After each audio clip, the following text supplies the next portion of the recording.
You have a subject, you've heard of it. Do you remember anything about it? No, because how have you learned? Students are an empty vessel.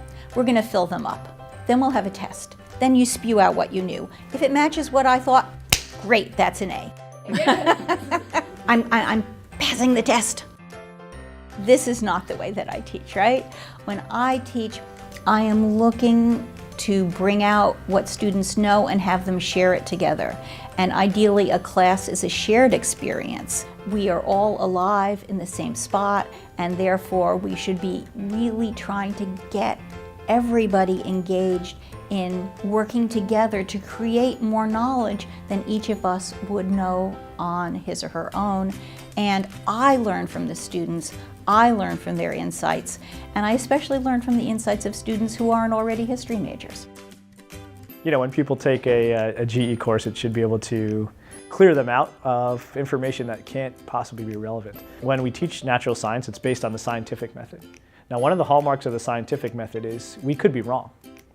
Absolutely. Let's say we have a really good confidence that things work a certain way.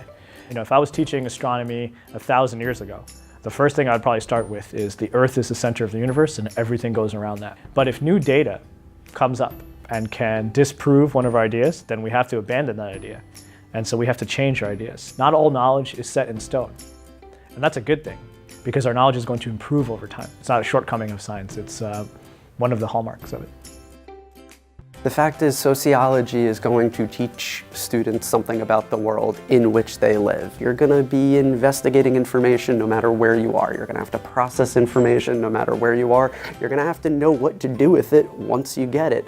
Sociology, even if the subject matter itself isn't the first thing that would grab your attention, the skills you develop in analyzing that material and what you practice will, follow you for the rest of your life. So whether it's related to the substance of a position that you're acting in, or whether it's the context of that position, right? Something you're doing for a job, or just you have coworkers, you need to work with other people.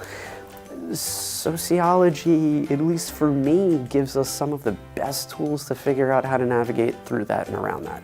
So I don't have to have the answer right away if I recognize how to go about solving it. This is a very big puzzle, and let me give you some tips on how to try to make some of the pieces fit together, and then let's practice so when the time comes, you will be able to figure this puzzle out on your own.